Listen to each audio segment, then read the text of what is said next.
कहाँ से कहाँ है आर्टिकल, सॉरी धारा 52 से 63।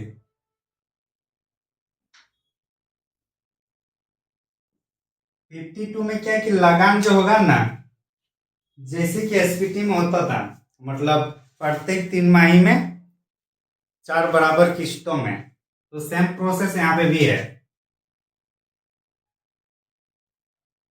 प्रत्येक 3 माही, और कितना होगा 3 माह मतलब कितना बार हो रहा है टोटल,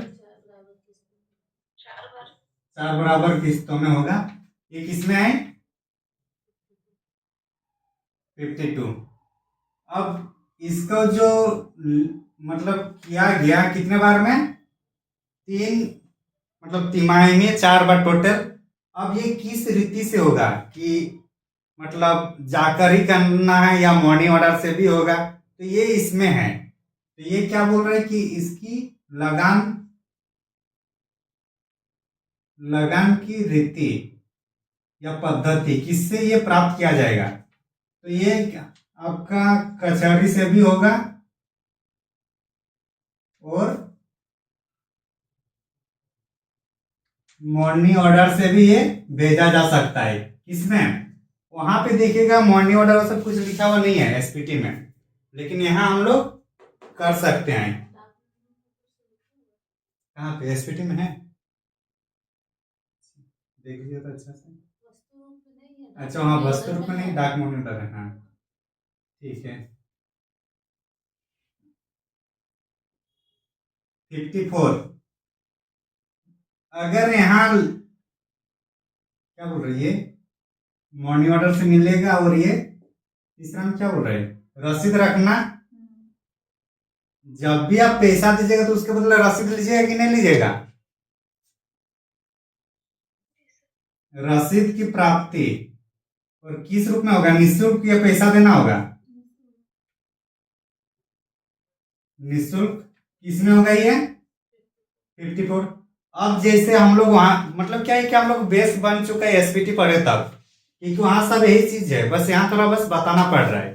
वहां हम लोग पूरा अच्छा से किए हैं। अगर मान के चले भूस्वामी, अच्छा ये रसीद कौन देगा, भूस्वामी देगा, और किसको देगा, रैयत को। हम लोग ये नहीं पढ़े, लेकिन फिर भी हमारे दिमाग में था कि नहीं है, हम लोग ये नहीं लिखे तो फिर भी दिमाग में था कि नहीं ये वाला कि भूस्वामी ने रैयत को देगा। और अगर नहीं था दिमाग में तो आप लोग एसपीटी अच्छा से नहीं किए हैं, ठीक ना। अब मान के चलो भूस्वामी यहाँ नहीं देगा, तो हम लोग कहाँ मुकदमा करेंगे, एसपीटी, बेस आपका एसपीटी बनाया है। अगर रसीद हम लोग भूस्वामी नहीं देगा तो कहीं ना कहीं मेरा को अपना प्रूफ रखना होगा ना, क्या तो प्रूफ कहां से जाएगा, फिर आवेदन करेंगे किसको, उपायुक्त को, करेंगे कि नहीं करेंगे।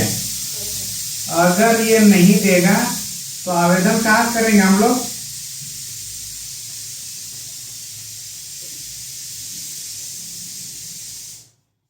भूस्वामी अगर रसीद नहीं दे रहा है रैयत को, नहीं दे रहे तो क्या करेगा, ये आवेदन किसको करेगा, आवेदन उपायुक्त करेगा। अब आवेदन जब इसके पास आएगा तो ये रसीद देगा कि नहीं देगा, रसीद देगा। और जैसे ये रसीद देगा ऑटोमेटिकली माना जाएगा कि ये भूस्वामी ने दिया है। तो ये जैसे ही रसीद देगा तो ये धारा कौन सा होगा,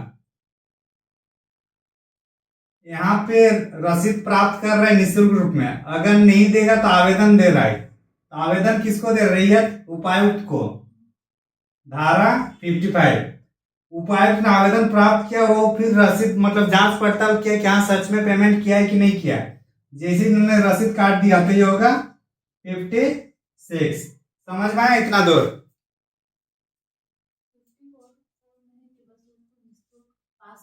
हाँ।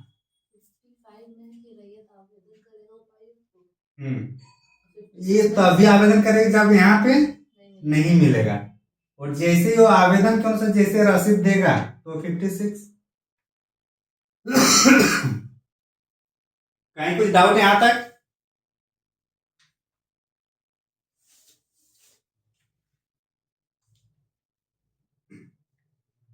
और ये जो आवेदन देगा ये लगभग कितने में देगा?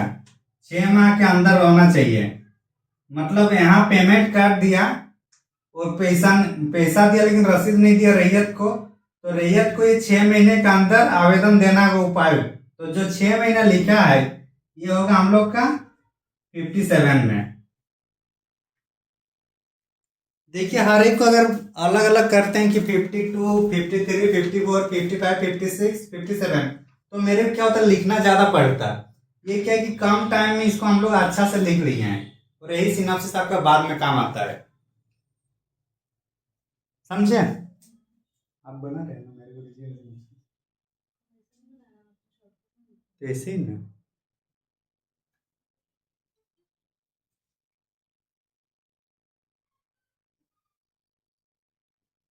ठीक है, आप लोग कोई भी अच्छे से बनाएंगे बाद में मेरे को भी भेजिएगा, ठीक है ना? क्योंकि मेरे पास भी इतना अच्छा से बना हुआ नहीं है जितना पढ़ा रहा हूँ। समझ में आ गया ना इतना?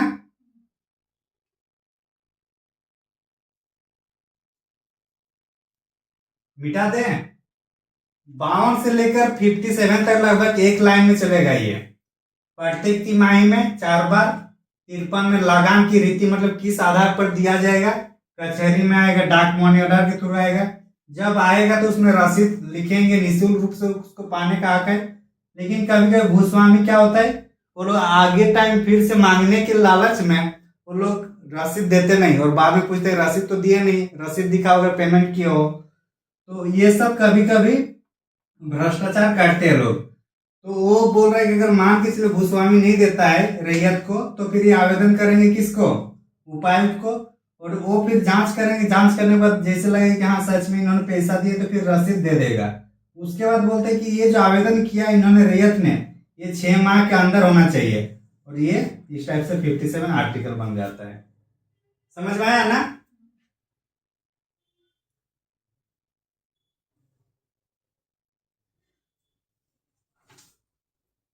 क्या हुआ सुरेश?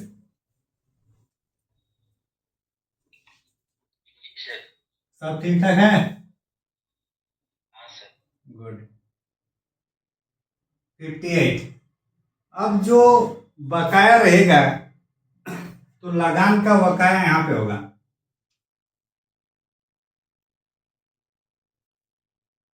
लगान का बकाया तो मान के चलिए जो सूर्यास्त सिद्धांत कब आया था ये? सूर्यास्त सिद्धांत 1794 कौन से मतलब भूमि सुधार से संबंधित है? स्थायी बंदोबस्त। उसमें क्या था कि अगर एक डेट दे दिया उसके संविधान अगर आप लाए तो ठीक है, नहीं तो फिर वो मतलब जुर्माना के तौर पर रखा जाएगा या फिर उसका नीलामी होगा। वही था। तो उसी तरीके से इसमें बोल रहा है कि जो डेट दिया हुआ है उसी डेट के आधार पर मतलब अगर आया टैक्स अगर लगान आया तो ठीक है, नहीं तो फिर अगर उस डेट में नहीं आएगा तो क्या होगा? ये बकाया माना जाएगा। ये राज्य सरकार डिसाइड करती है कि कब इसको मानना चाहिए और वहां के अगर उस एरिया में अगर कुछ उस टाइप से नियम है तो उसके हिसाब से ये चलता है। समझे?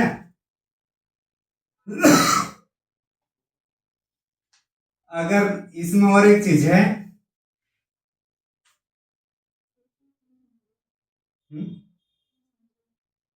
लगान टॉपिक क्या है? लगान का बकाया है, क्या लिखा है देखिए तो एक बार।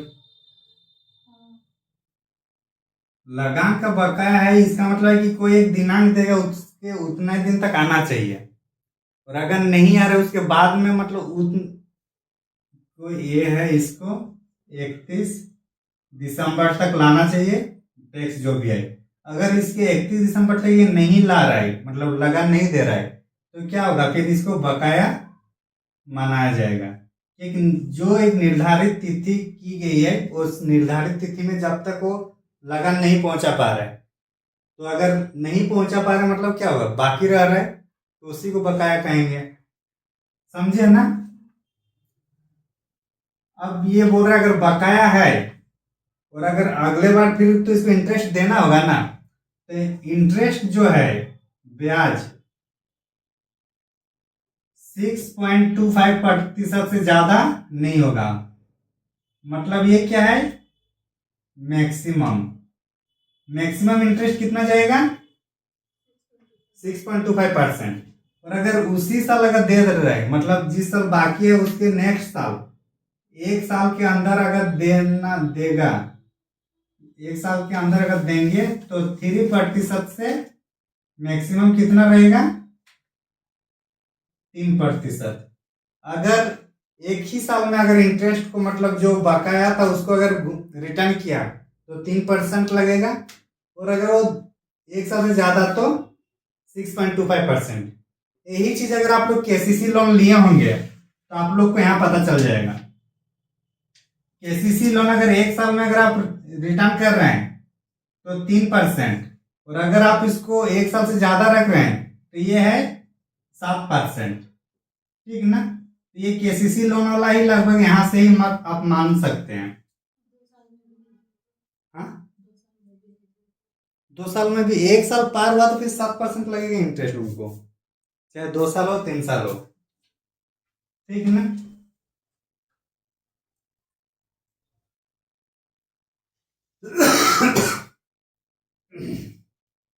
समझ में आया? 58।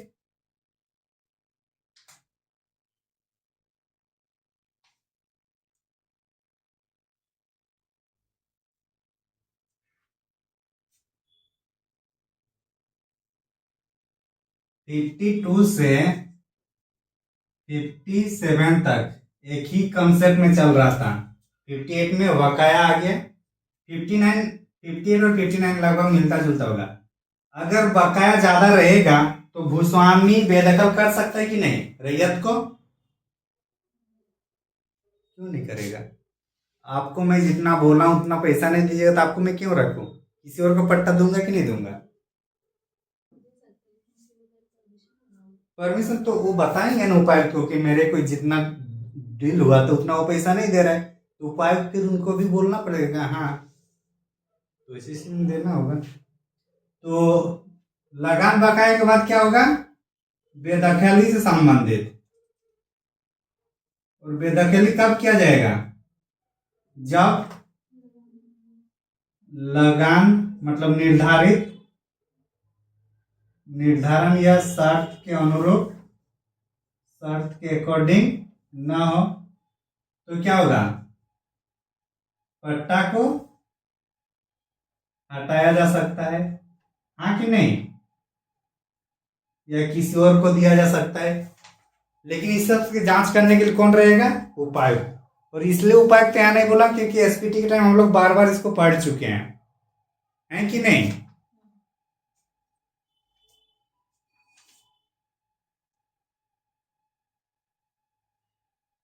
तो पट्टा को रद्द किया जा सकता है कि नहीं? तो पट्टा को रद्द कौन सा धारा में किया जा सकता है? और बकाया के बारे में कौन सा में है कि कितना इंटरेस्ट देंगे और कितना इंटरेस्ट देना होगा? ये सब 58, 59 में ये हो गया।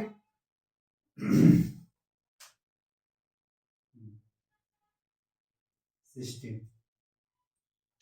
दोनों समझ में आया कि नहीं?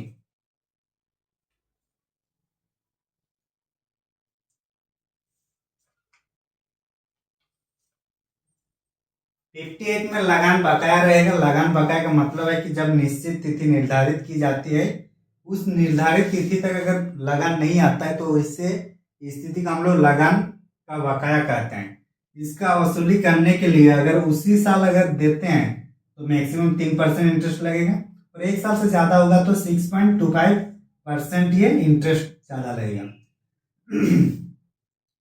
कभी कभी क्या होता है, लगान बहुत कम देते हैं या फिर भूस्वामी भी तंग आ जाता है रैयत से कि उसको बार बार मांगना पड़ता है, तो वो लोग सोचते हैं कि इसको हटा किसी और को पट्टा दे देंगे। तो उसके लिए हम लोग का 59 है कि अगर निर्धारित तिथि और निर्धारित समय पर अगर लगान नहीं जमा किया जा रहा है या जितना देना है उतना नहीं कर रहा है, या फिर जमीन जोतने के लिए दिए हैं और कुछ और काम कर रहा है जिससे भूमि की उर्वरता में कमी आ रहा है, तो जितना भी इस टाइप से होगा उसको ध्यान में रखते हुए हम लोग उसको बेदखली या उसका पट्टा को रद्द कर सकते हैं। ये है हम लोग का 59। अब 60 बोलते हैं, कभी कभी रैयत लोग बोलते हैं कि ज्यादा टैक्स लग रहा है, हम अपना पट्टा किसी और को बेच देंगे, मतलब किसी और को दे देंगे, भूस्वामी तो वही रहेगा लेकिन पट्टा चेंज कर सकते हैं। तो अगर बोल रहा है कि अगर आपने पट्टा किसी और को विक्रय कर रहे हैं, हाँ मतलब पट्टा किसी और को दे रहे हैं कि वो आगे काम करेगा, तो अगर वैसी स्थिति में अगर कर रहे हैं तो बोल रहा है जो आप अगर बेचिएगा या किसी को दे रहे हैं तो उसके पहले जो भी टैक्स हुआ है वो पहले व्यक्ति एक को ही रहेगा, और बी को देने से पहले उसको पूरा मतलब यहाँ क्लियर होना चाहिए। जैसे कि यूनिवर्सिटी या कॉलेज में आप लोग को डिग्री सर्टिफिकेट तभी मिलता है जब यहाँ आपका पूरा ड्यू क्लियर होता है तभी, हाँ कि नहीं। तो सेम चीज यहीं पे है कि आप यहाँ पूरा ड्यू क्लियर करें, उसके बाद किसी और का दे दो पट्टा, कोई फर्क नहीं पड़ेगा, लेकिन यहाँ का पहले पूरा ड्यू कंप्लीट होना चाहिए। ये बोलता है हम लोग का धारा 60 में। तो 52 से 57 एक लाइन में कर सकते हैं, और 58, 59 और 60 ये तीनों लगभग मिलता जुलता करके एक कर सकते हैं।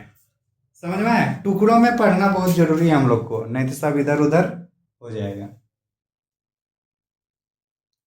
60 तक समझ में आ गया ना?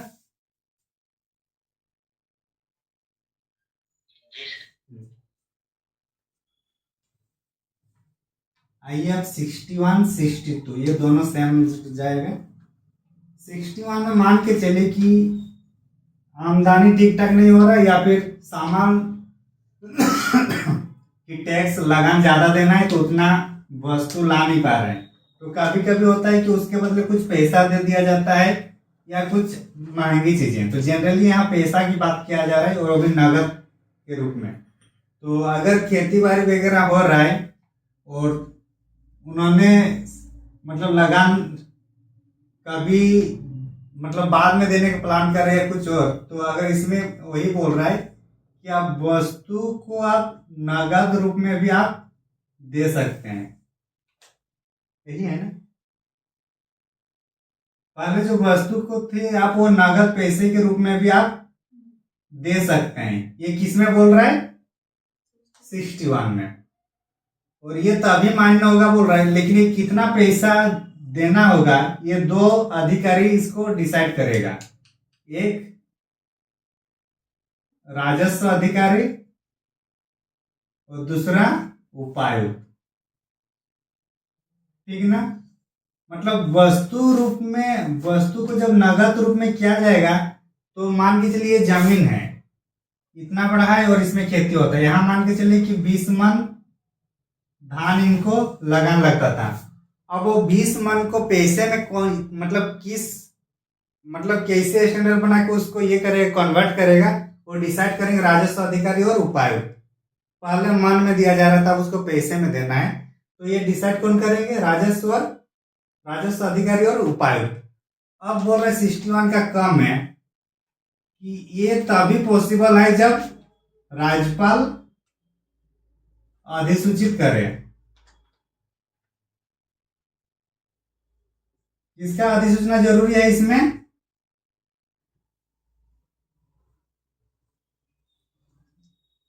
राज्यपाल का। 62 सॉरी 61 का कम है। उड़ान में है कि नहीं?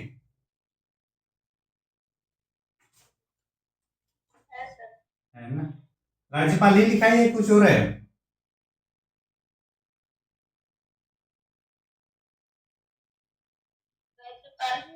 ठीक चलिए,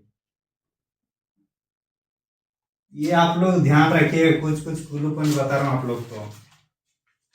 उपायुक्त लगभग हर एक जगह पे है, आयुक्त का ध्यान रखना है कि ये कहां पे है।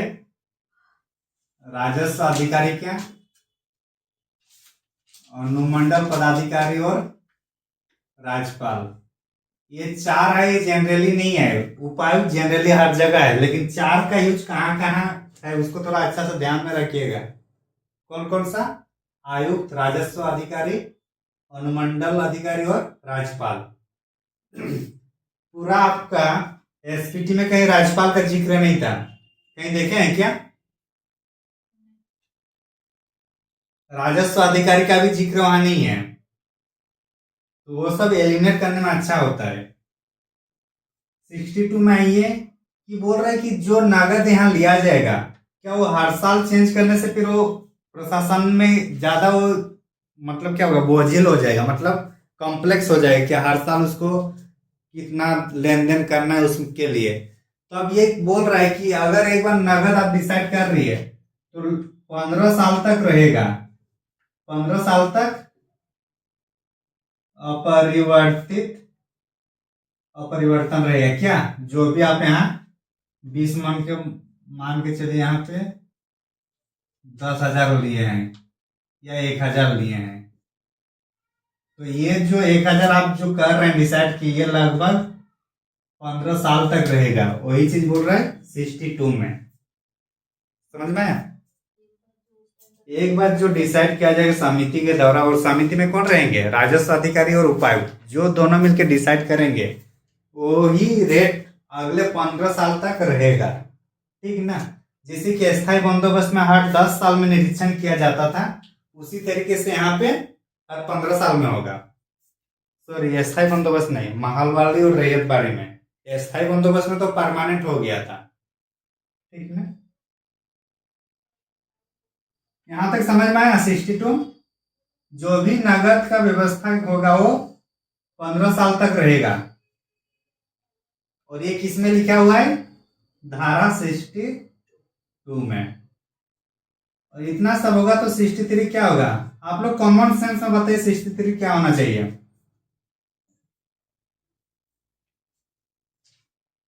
जनरली हम लोग एसपीटी में जब लगान पढ़े तो लास्ट में क्या देखिए कि ज्यादा लगान अगर कम ज्यादा करेगा तो उस पर केस होगा।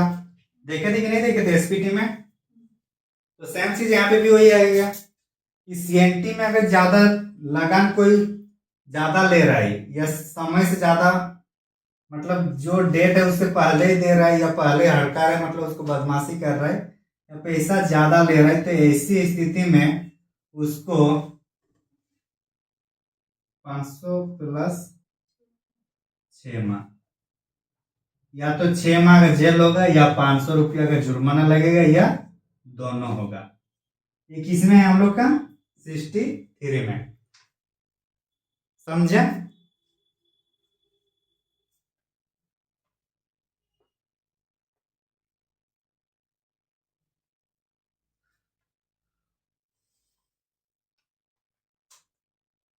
अरे हाँ कि ना?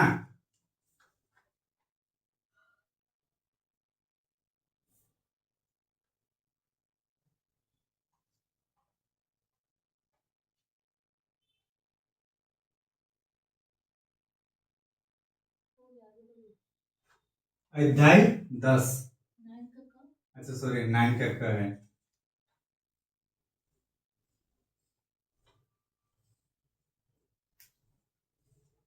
इसके पहले 2 क्लास हो चुका है, उसको जाके देख लीजिए, और उसके पहले एसपीटी का 4 क्लास हुआ है, उसको देख लीजिए। एसपीटी और सीएनटी कितना नंबर है टोटल?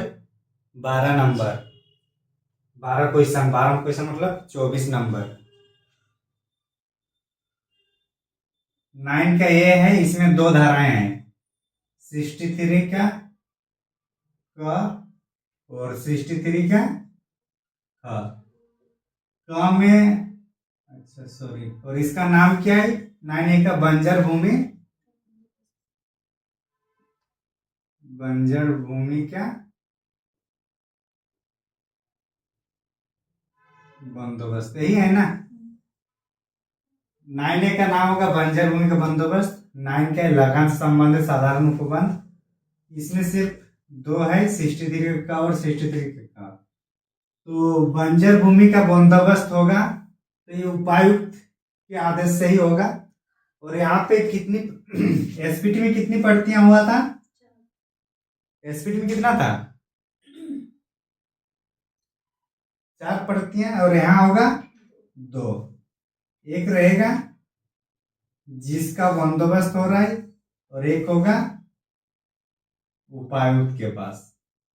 मतलब ये दो जगह क्या है, जैसे वहां पे चार जगह कौन कौन से था, भूस्वामी, ग्राम प्रधान, मूल रैयत, नहीं, भूस्वामी, उपायुक्त, ग्राम प्रधान और रैयत, ग्राम प्रधान या मूल रैयत और रैयत, टोटल चार जगह उसका प्रतिलिपियां मतलब जेरॉक्स रहती थी, जिसका बंदोबस्त होता था, जो लिखा हुआ है वही एससीएनटी में दोनों के पास रहेगा, एक रैयत के पास और एक उपायुक्त के पास। वहां भी बंजर भूमि अगर 5 साल तक अगर आप नहीं करते थे कुछ भी आबाद, तो वो बंदोबस्त को रद्द कर दिया जाता था। सेम प्रोसेस यहाँ पे भी होगा। यहाँ पे क्या है, बंजर भूमि का जो बंदोबस्त वो क्या हो जाएगा, रद्द, अगर 5 साल के अंदर आबाद नहीं हुआ तो। समझ में आया? अरे हाँ कि ना, सब सोते रहते हो।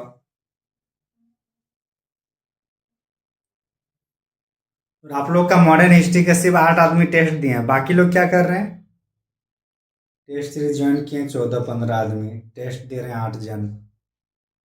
कंपटीशन तो आप लोग के यहीं पे आधा पीछे हो रहे हैं।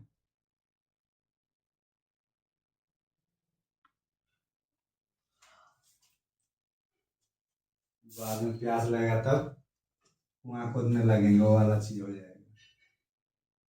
क्या हुआ, पढ़ने टाइम में तो नींद आएगा।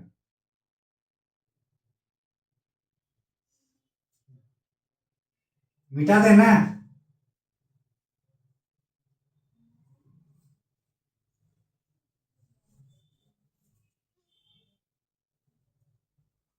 एसपीटी का अध्याय 10 में क्या था? हाँ, अध्याय 10, एसपीटी में अध्याय 10 में क्या है?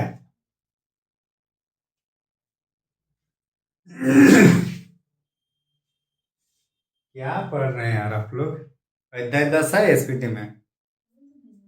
बाकी लोग क्या कर रहे हैं, क्या हुआ अनजाना?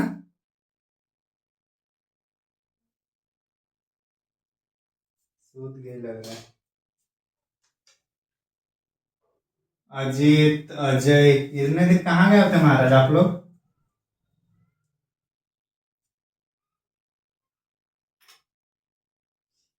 जो जो जॉब कर रहे हैं, छुट्टी थोड़ा लीजिए आप लोग ऑफिस से, या जहाँ पे भी काम कर रहे हैं कंपनी वगैरह में छुट्टी मिल रहा है तो, समझे?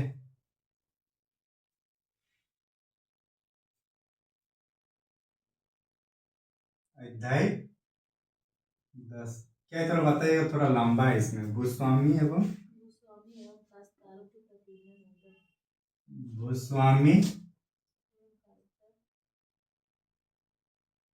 काश्तकारों, हाँ, प्रकीर्णन उपबंध, ब्रैकेट में कुछ है, कोरकर, एक्चुअली इसको करकर कहा जाता है।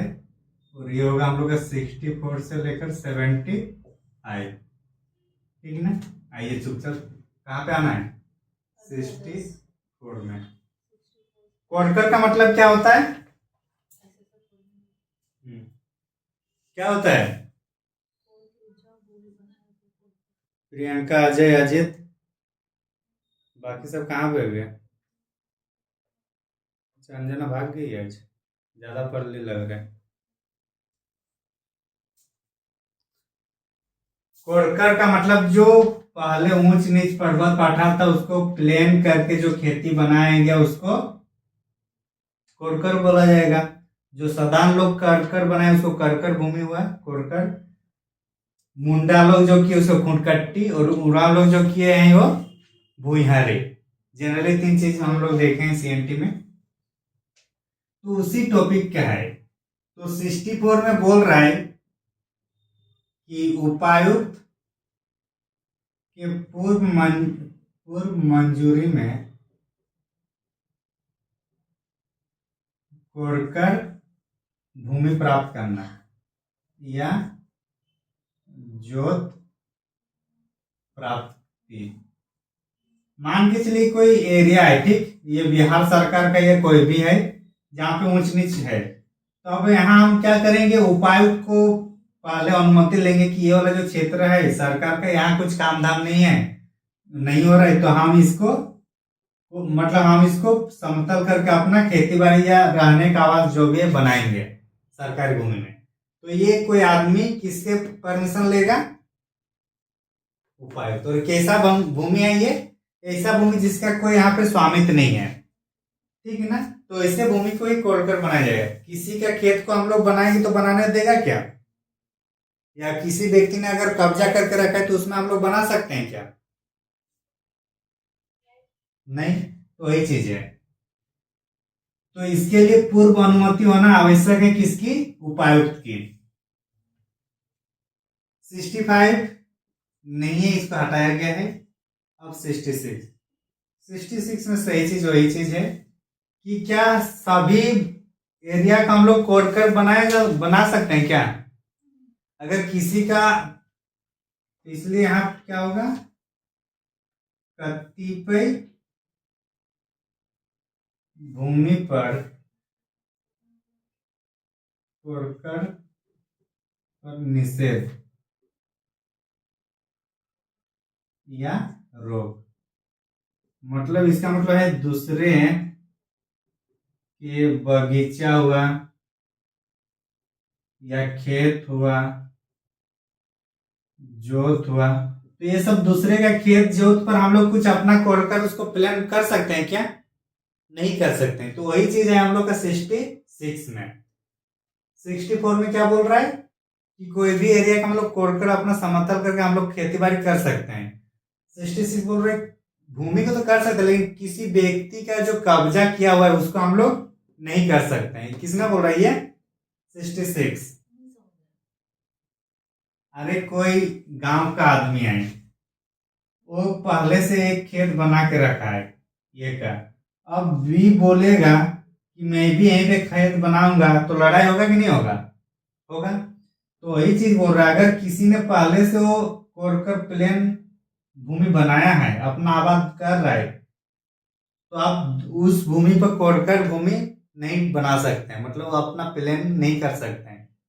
तो आपके लिए कोडकर वहीं पे होगा जहाँ पे ऊंचा नीचा हो, पहाड़ पर्वत हो, वन जंगल हो, उसी भूमि को आप कर सकते हैं जो अब तक किसी का वो स्वामित्व नहीं है उस एरिया का।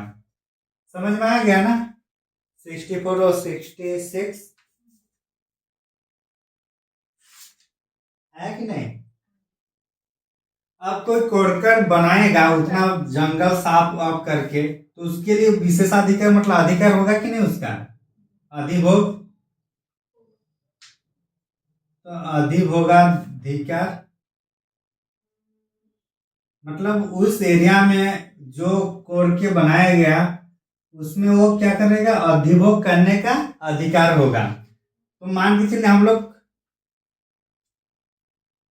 अधिभोगाधिकार कितने साल तक करने से वो आगे भी उसी का रहता है, 12 साल एसपीटी में पढ़े। तो इसी तरीके से मान के चलिए इन्होंने जमीन तो बनाया है, लेकिन इन्होंने 12 साल नहीं, मतलब 10 साल तक ये लोग खेती कर पाए। 12 साल तो होना चाहिए था, लेकिन बोला अगर ये कोडकर खुद से बनाया है और ये अगर 12 साल से कम भी अगर किया है, फिर भी इसी का ये अधिकार रहेगा, समझे। तो इसके लिए जरूरी नहीं है कि 12 इयर्स ये खुद करे, समझे। अगर वो जो व्यक्ति कोडकर अगर 5 साल 10 साल करके मर गया तो उसका बेटा बेटी उसका यूज करेंगे, ये बोल रहा है। समझ में आया। अब ठीक है करेंगे, तो अगर ऐसे होगा तो फिर टैक्स भी तो देना होगा। तो 67 का ये बोल रहा है कि आप जो कोडकर भूमि बनाए हैं यहाँ आप उत्पादन करें तो उसमें टैक्स होगा, लेकिन बोल रहे ठीक है आपको कुछ रियायत दी जाएगी, तो 4 साल तक कोई टैक्स नहीं लगेगा, मतलब लगान नहीं लगेगा। कितने साल तक, 4 साल तक। और उसके बाद तत्पश्चात गांव का जो थर्ड मतलब तीसरा वर्ग का जो कृषक होंगे, अब ये थर्ड लेवल कीर्षक क्या है ये मुझे भी नहीं मालूम। तो थर्ड लेवल का कीर्षक का जो है उसका जो लगाना है उसके उससे आधे से अधिक नहीं होगा, ये बोल रहा है। उसका आधे से अधिक नहीं होगा, ये 67 का ये बोल रहा है। दिख रहा है?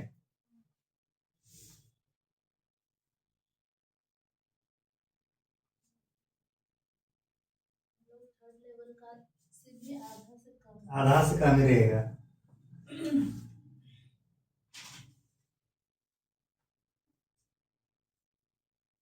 मिटा दें?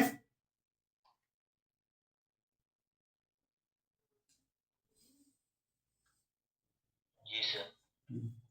अब क्या बोल रहे कि वो मतलब ऐसे तो लगान उनको 4 साल नहीं देना होगा, लेकिन 4 साल के बाद अगर देना होगा तो उस गांव का जो थर्ड वर्ग का जो थर्ड क्लास का जो कृषक है उसका जितना रेवेन्यू होता है उसका आधे से अधिक नहीं होना चाहिए। ये 67 का ये बोल रहा है। अब 68 में आइए। 68 बोल रहा है कि जो इस टाइप से जो भूस्वामित्व वाला होगा, जिसका मतलब जो रैयत बनेगा उसको बेदखल ओनली और ओनली कब हो सकता है? उपायुक्त के आदेश से ही वो बेदखल हो सकता है, वरना बेदखल नहीं होगा। बेदखल तभी कर सकते हैं जब उपायुक्त उसमें निर्णय दे। समझ में आ रही है? तो 68 में जो बेदखल है, ये बेदखल किसके लिए है? जो कोड़कर है उसके लिए बेदखल से संबंधित है। 69 बोल रहे बेदखल होगा, लेकिन अगर सब कुछ सही रहेगा तो क्या उसको बेदखल कर सकते हैं? तो क्या होगा? बेदखल पर राहत। तो बेदखल पर राहत किस में है? 69 में। कि मतलब अगर सब कुछ कॉन्ट्रैक्ट के अनुसार चल रहा है, 4 साल बाद वो टैक्स देना शुरू किया, अपने गांव के ठाट पर गए, उसके आदेश से अधिक नहीं होगा तो उसने जितना उस टाइम लगाया टैक्स अगर वो देना शुरू किया तो क्या उसको हटाया जा सकता है? अरे हाँ कि ना? जाहिर से बताइए, जब सब कुछ वो अपने नियम से दे रहा है तो उसको नहीं हटाया जाएगा। वही बोल रहे बेदखल पर राहत। ये हम लोग का 69। 70 70 बोल रहा है कि भले ठीक है बेदखल पर अगर उसको बेदखल करना ही है तो ये कब लागू होगा, बेदखल कब प्रभावी होगा, ये बोल रहे 70 में। बेदखल कब हावी होगा? मान के चले मैं मेरा खेत है, हम लोग का खेत में हम लोग रोपण का काम किए हैं और अभी जजमेंट आ गया कि इसको बेदखल करना है। तो क्या उसी टाइम भी अगर बेदखल करेंगे तो जो यहाँ मेहनत किया है उसका तो फल नहीं मिल रहा है। तो इसलिए बोलता है कि अगर बेदखल का अगर आ भी गया जांच से कि इनको बेदखल करना होगा, ये सभी टाइम पे टैक्स नहीं दे रहा है, या 4 साल होने के बाद भी ये टैक्स नहीं दे रहा है, तो ऐसे में इसको बेदखल करना ही उचित है। तो बोल रहे कि ठीक है बेदखल करना उचित है, लेकिन वो तभी बेदखल करोगे जब इनका यहाँ फसल जो था ना, फसल वर्ष के समाप्त पर या फसल जो यहाँ रहेगा उसको काटने के बाद ही बेदखल किया जा सकता है। ठीक है ना? अगर आज बोल रहे हैं कि आज ही बेदखल करेंगे तो ऐसा नहीं होगा। अगर धान अगर खेत में है तो उसको पूरा पकने देना है और रैया तो ले जाएगा, उसके बाद उसको बेदखल किया जाएगा। समझे?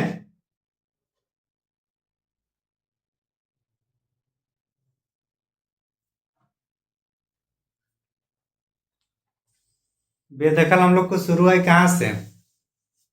68 से। 69, 70, 71, 72 भी बेदखल में ही चला जाएगा। 71 में देखिए कि अगर कोई आदमी है, मतलब रैयत है, उसको बेदखल किया गया है तो उसको पुनः प्रतिस्थापित करने के लिए पुनः प्रतिस्थापित करने का जो पावर है वो किसके पास है? उपायुक्त के पास है। मतलब मान के चलो मैं रैयत हूं और मेरे को बेदखल कर दिया गया, फिर भी अगर मेरे को मान के चलो सही तरीके से नियम कानून ना जानकर ही मुझे ऐसे जानबूझ के बेदखल किया गया, तो अगर ऐसी स्थिति में मैं उपायुक्त के पास जाए तो उपायुक्त के पास ये अधिकार है कि वो मुझे दोबारा अपना जो रैयत है जो था वो प्रदान कर सकता है। ये उपायुक्त के पास ये मतलब इतना पावर है। तो यही चीज बोल रहे हैं 71 में।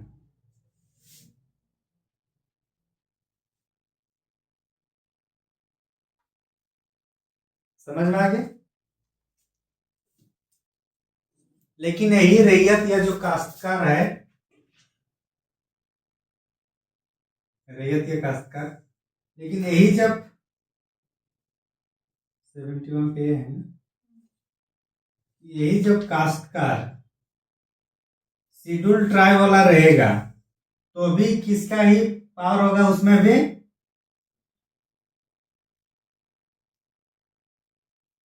इसका उपायुक्त का ही पावर होगा। लेकिन यहाँ इसलिए इसको अलग से बताया गया कि क्या और कुछ नाम्स है इसमें। तो क्या क्या यहाँ पे कंडीशन है उसको देखते हैं।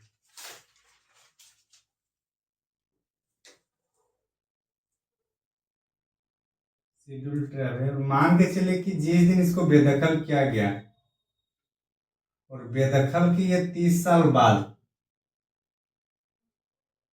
कितना बाद?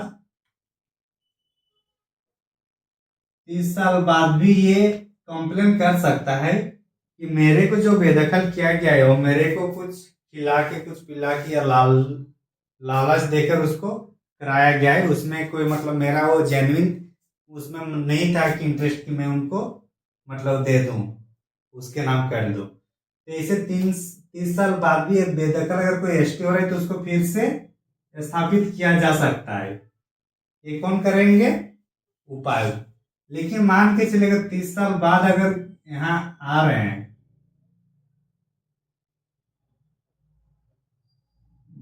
एक मिनट, ये हो गया ना?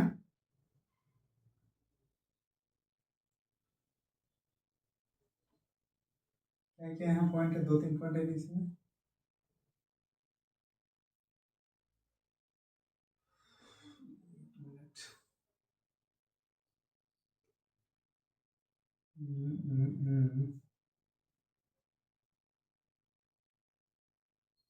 कोई रीडिंग करिएगा, किसी पास है वो?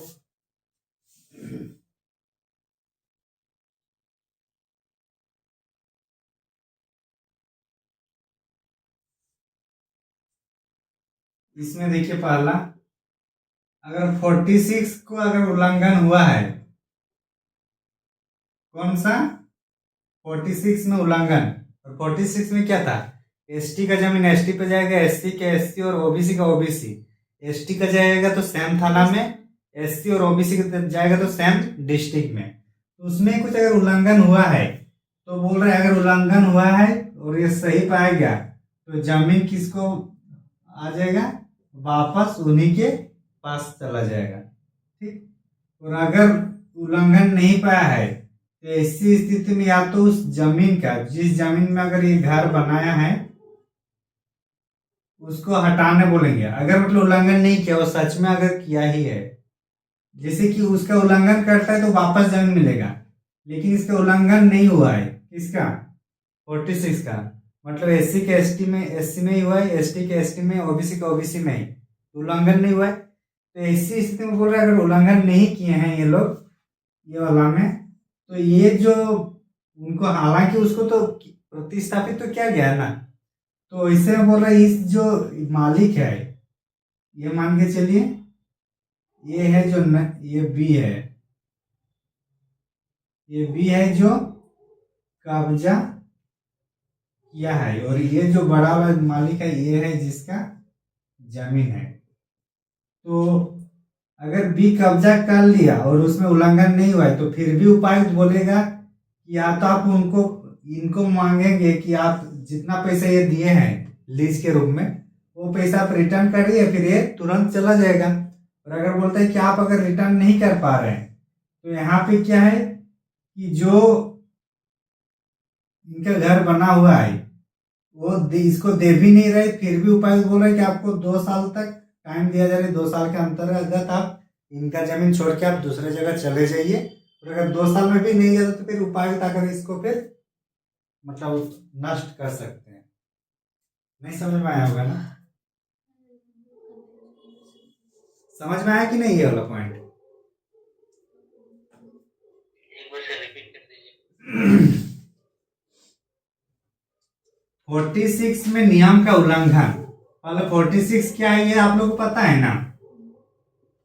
46 में है कि एसटी का जमीन एसटी में जाएगा, सेम थाना में, मतलब एक ही थाना के अंदर।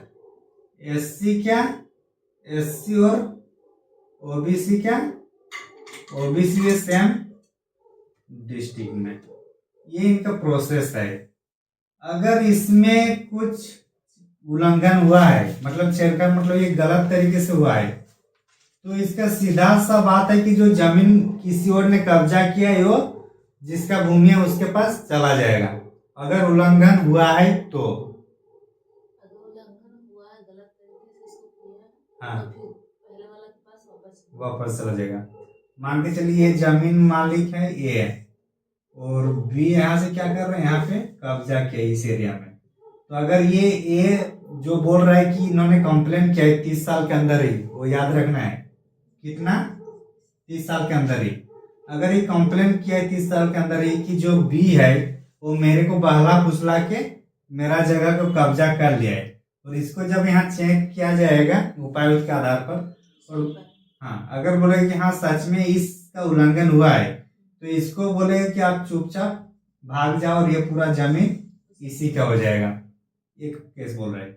और अगर बोल रहे हैं यहाँ उल्लंघन नहीं हुआ है, सब ये सही है, तब इसमें बोल रहा है कि जो ए का जो जमीन है यहाँ पे है बी के पास, तो यहाँ पे उपायुक्त बोलेगा ठीक है ये जमीन छोड़ देगा, आप जितना पैसा ले तो पैसा इसको वापस करो।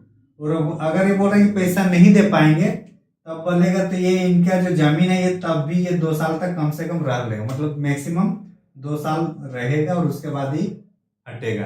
और अगर पैसा तुरंत देते तो उसी टाइम उसको हटना जरूर। हाँ ये नहीं हटेगा, ये बी हटेगा क्योंकि बी कब्जा किया है ना, बी कब्जा किया है लेकिन वो सही तरीके से ही किया है। तो वो बोलेगा या तो आप पैसे इनको दे दीजिए या फिर इनको पैसा दे दीजिए, तो बी अपने आप हट जाएगा तुरंत। और अगर पैसा नहीं दे रहे हैं तो इनको 2 साल का वार्निंग दिया जाता है कि अब 2 साल के अंतर आप धीरे धीरे मतलब अपना शिफ्ट करिए। नहीं समझे? क्योंकि जमीन एक्चुअली है तो इन्हीं का ना, तो फिर भी वो और बोले सर अगर गलत पाया जाए तो? क्या बोल रहे, गलत पाया गया तो वो तो वहीं पे बता दिया ना, तो पूरा उसको हटना ही है। मेरा जमीन है, किसी व्यक्ति ने मेरे को बहला फुसला के उसके नाम पे करवा दिया और ये मैं 30 साल के अंदर कंप्लेन कर रहा हूं मैं उपायुक्त को, और सच में पता चला कि मेरे को बहला फुसला के ही किया है, तो ऐसी स्थिति में उसको सीधा बोला जाएगा कि आप इसका जमीन छोड़ के फिर आप छोड़ दीजिए इनको, ठीक है ना। और लेकिन इसमें पैसा रिटर्न नहीं करेगा, जो पैसा वो मेरे को दिए तो पैसा मैं रिटर्न नहीं करूंगा, और उसका जमीन भी छोड़ के जाना है। क्या बोल रहा है? बोल रहे हैं म्यूटेशन अगर हो गया तो? कुछ म्यूटेशन होगा तो भी कुछ भी हो जाएगा, यहाँ पे उसका कुछ नहीं है, ठीक है ना। वो सीएनटी में वो प्रावधान ही है वो। ये मान लीजिए ओबीसी का जमीन एसटी को बेच दिया गया है और वो भी 30 साल के अंदर में अगर ऐसा करेंगे तो मिल सकता है क्या? वो तो गलत हुआ ही है, पर ओबीसी का सिर्फ ओबीसी को ही बेच सकता है, एसटी एससी को नहीं बेच सकता है, म्यूटेशन ही नहीं होगा उसमें। अच्छा अच्छा। एससी के एससी, एसटी के एसटी, ओबीसी का ओबीसी। और वो अगर म्यूटेशन हो गया जैसे ओबीसी एसटी को बेच दिया और म्यूटेशन हो गया तो वापस मिलेगा क्या? मिलेगा लेकिन वो म्यूटेशन होगा ही नहीं।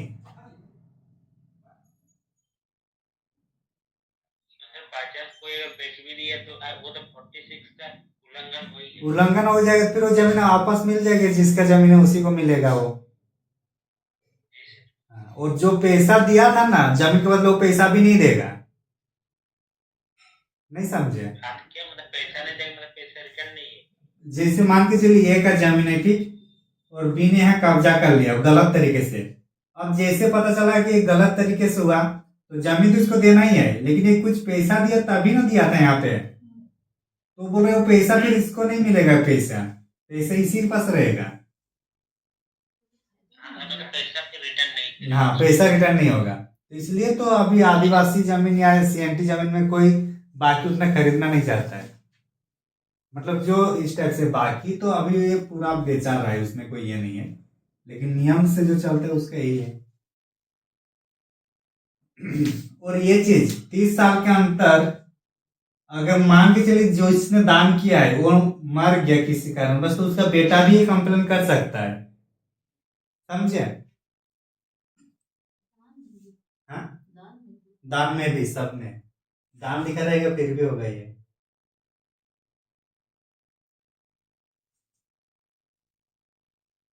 और इसी के तहत एक एसएआर का प्रावधान आया है, शेड्यूल्ड एरिया क्या है, रेगुलेटिंग शायद होगा, scheduled area regulation code, SCHEDU, scheduled area regulation code. इसी के तहत है। कौन सा ये कितना नंबर का ये 71 का ए, ठीक ना?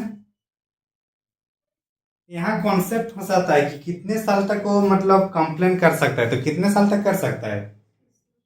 30 साल, वो वहां पे क्वेश्चन फंसाता है।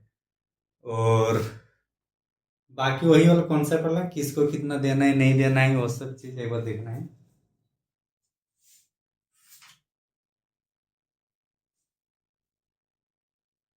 और इसमें और एक चीज बोल रहा है, अगर इसमें गलत पाया गया 71 जो गलत तरीके से किया है, तो उसको फिर 3 साल का सजा या 1000 रुपया जुर्माना।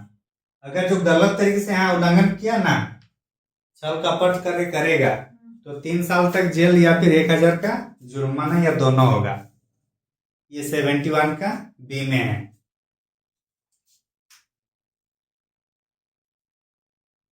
समझे? और अगर ये कंटिन्यूटी रखेगा, अगर मतलब ये आगे भी रहेगा, तो पर डे 50 रुपया और एक्स्ट्रा होगा। तो ये सब इम्पोर्टेंट यहाँ पे होता है कि कितने साल तक जेल हो सकता है, कितना पैसा, और केस अगर ये दोषी रहेगा और उसको प्रतिदिन बढ़ता जाएगा, तो एक दिन में कितना पैसा लगेगा।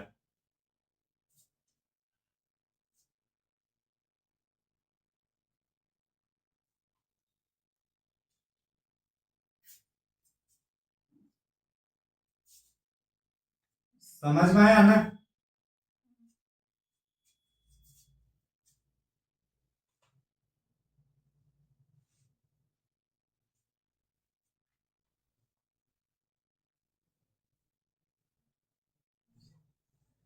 अब आइए 72 में। कभी कभी क्या होता है, किसान लोग ना, मान के चलिए खेती बाड़ी सब हो रहा है, अचानक उसका मवेशी नहीं रहा या किसी तरीके से बीमार पड़ गया, या तो कृषक खुद रैयत खुद पड़ गया या फिर जानवर सब, तो ऐसी स्थिति में क्या होता है कि वो सिलेंडर कर देता है अपना जमीन को। तो ये सिलेंडर संबंधित हम लोग का 72 में।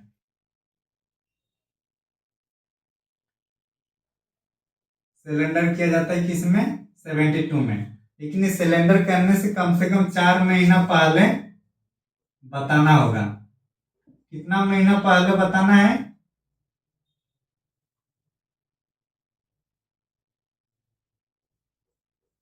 4 महीना पहले बताना है कि अभी हम ये काम नहीं कर पाएंगे। कुछ और भी रीजन होगा, और अगर नहीं बताएगा तो फिर टैक्स लगेगा ही। समझे? तो चार, जैसे मान के चलो मवेशी नहीं है या मवेशी खरीद नहीं पाया, तो वो तो प्लान चलेगा ना कि हाँ नहीं खरीद पाए तो कैसे खेती बाड़ी करेंगे। तो ऐसी स्थिति में ये होता है, 4 महीना पहले बताना होता है जब सिलेंडर किया जाता है। 73 में बोलता है कि अपने स्वेच्छा से परित्याग करना, जोत का परित्याग। परित्याग मतलब जो कब्जा मेरे कब्जे में लिए थे पट्टा में, लेकिन वो आप रिटर्न कर दे रहे हैं। तो सिलेंडर, अगर सिलेंडर होगा तो 72, परित्याग होगा तो 73। और परित्याग में भी अगर और चीज है कि मान के चलिए कोई आदमी है, उसका जीवन यापन खेती वो सब करके ही होता है, तो अगर वो अचानक कैसे करेगा तो इसके भी एक जांच का विषय होता है कि वो सच में वो अपने स्वेच्छा से कर रहा है या किसी के भूस्वामी के फोर्स से हो रहा है। तो इस पर एक स्वेच्छा से हो रहा है या मतलब किसी ने उसको डांट के या फिर धमकी दे करवा रहे, तो उसके लिए एक जांच होता है। तो और ये जांच तभी होगा जब अधिभोगी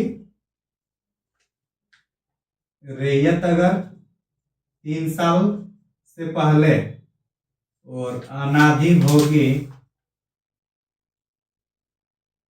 रैयत अगर 1 साल से पहले परित्याग करेगा। तो अगर 1 साल से पहले परित्याग अनाधिभोगी रैयत और 3 साल से पहले परित्याग अगर अधिभोगी रैयत करता है तो इस पर जांच होता है। और ये जांच समिति कौन करेगा? उपायुक्त। ये क्या सच में ये मतलब स्वेच्छा से कर रहा है या फोर्सफुली कर रहा है? अगर ये फोर्सफुली कर रहा है तो फिर से ये लोग को लगान चुकाने के बाद फिर से इनको वापस कराया जाएगा जमीन। समझे? ये 73 में है। समझ में आया कि नहीं?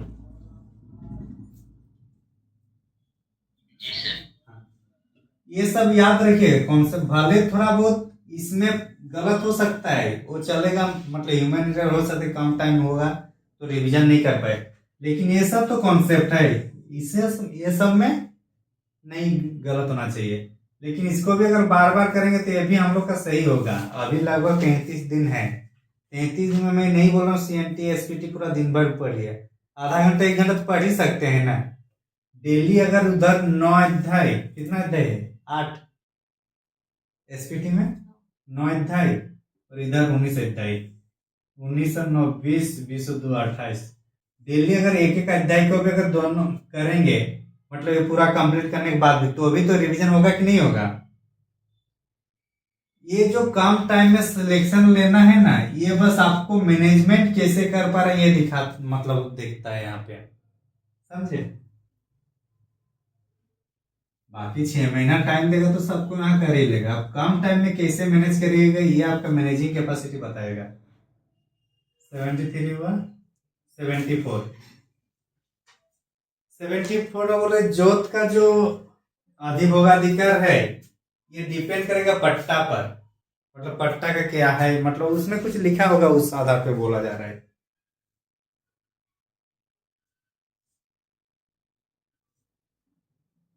मतलब किसी रैयत का जो अधिभोगाधिकार होगा,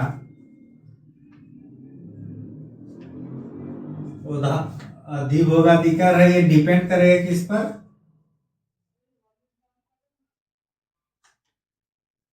पट्टा पर। पट्टा पर निर्भर रहता है कि किसी रैयत का अधिभोगाधिकार कितना टाइम तक रहेगा। और 75 है माप। भूस्वामी अपने एरिया का, अपने क्षेत्र का समय समय पर माप करेंगे, उससे संबंधित जानकारी लेंगे भूमि के संबंधित।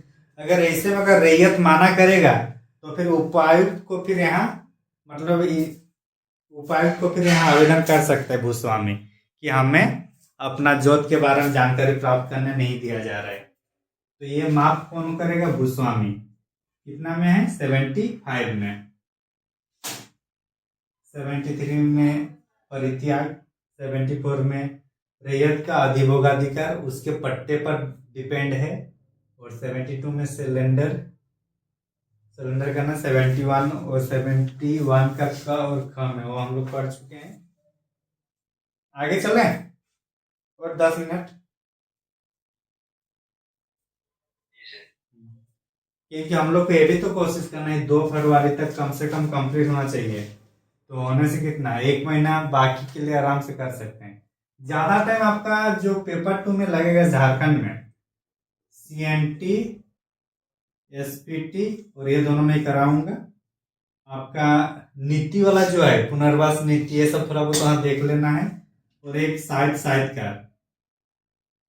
तो ये साहित्य ये जो 3 है, ये 3 रट्टा मारने वाला है ज्यादातर, और ज्यादा टाइम टेक नहीं लेगा। बाकी जो नीति वगैरह है वो आप 2-3 दिन पढ़ेगा तो अपने से भी हो जाएगा, क्योंकि उसमें ज्यादा बड़ा ये नहीं है। सबसे ज्यादा टाइम लगता है CNT और SPT को। और ये हम लोग का अच्छा है कि SPT हम लोग टाइम पे ही कंप्लीट कर चुके हैं। CNT भी 2 से 3 क्लास में और हो जाएगा, मैक्सिमम 4 क्लास मानिए। तो आज लेके आज कौन सा तीसरा क्लास है ना?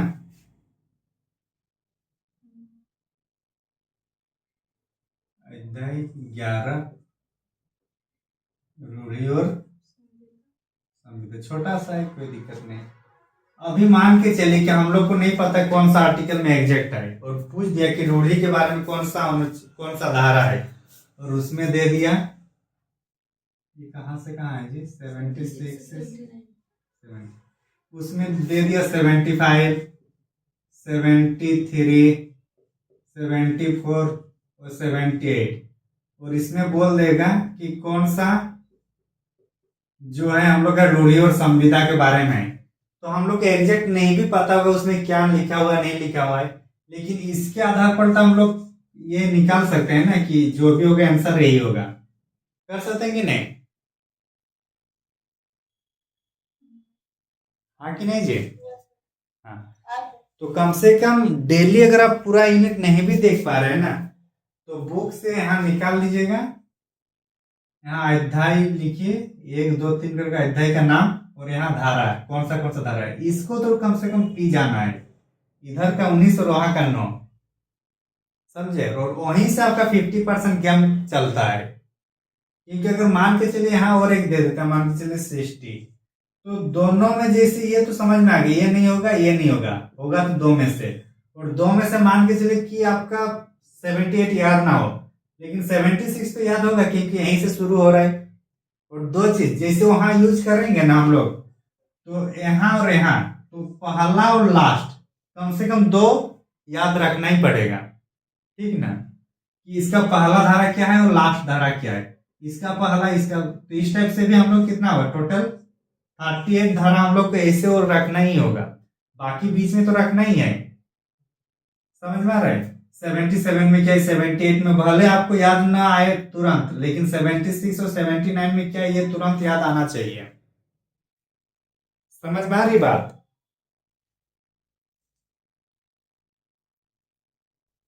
जी सर। हाँ।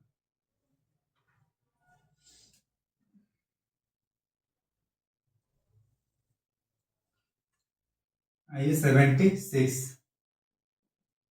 76 बोल रहे हैं, रूढ़ी या प्रथा ये अधिकार पर कोई प्रभाव नहीं पड़ेगा। जो किसी भी रूढ़ी हुआ या प्रथा हुआ, ये सब से अधिकार पर कोई प्रभाव नहीं पड़ेगा। किस पर प्रभाव नहीं पड़ेगा? अधिकार पर प्रभाव नहीं पड़ेगा। किसके? रूढ़ी और प्रथा के तहत। लिख लिए?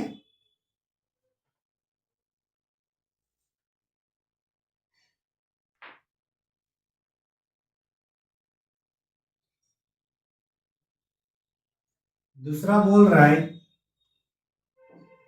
भूतृति या जोत का प्रभाव अधिकार पर नहीं पड़ेगा। ये भी वही बोल रहे। पहला वाला में रूढ़ी प्रथा, दूसरा में जोत का प्रभाव, किस पर? अधिकार पर प्रभाव नहीं पड़ेगा। हो गया? समझ में आया कि नहीं?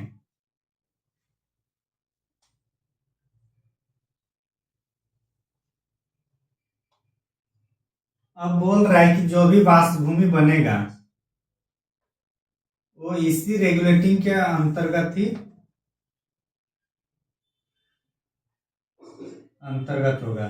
तो वाष्प भूमि पूरा एससीएनटी में कहीं नहीं है, सिर्फ इसी में है। तो वाष्प भूमि हुआ मतलब कौन सा धारा हुआ 78। तो जो जो यूनिक है उसको इसी टाइम अंडरलाइन करते हुए चलिएगा।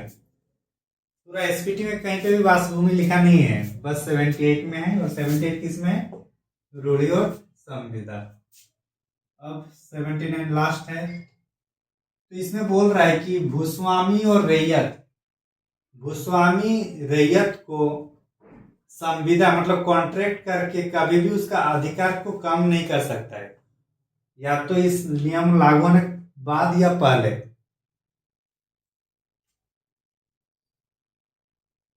भूस्वामी और रैयत ये दोनों का जो यहाँ पे अधिभोगाधिकार है, मतलब अधिकार है,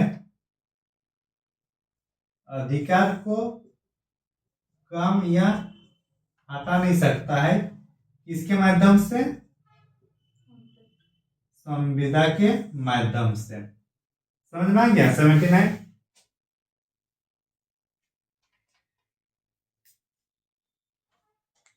हाँ कि ना।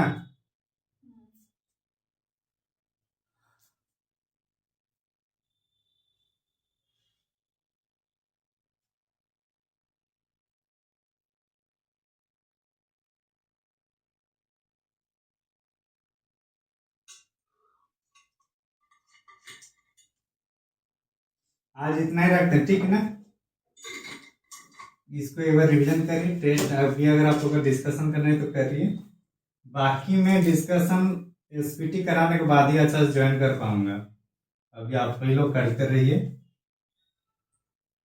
और टेस्ट याद रखिए 31 को एसपीटी का पहला टेस्ट होगा और 6 को सीएनटी का होगा। और 6 और उसके बाद उसे 8 या 9 के आसपास मैक्सिलिनियस का टेस्ट होगा।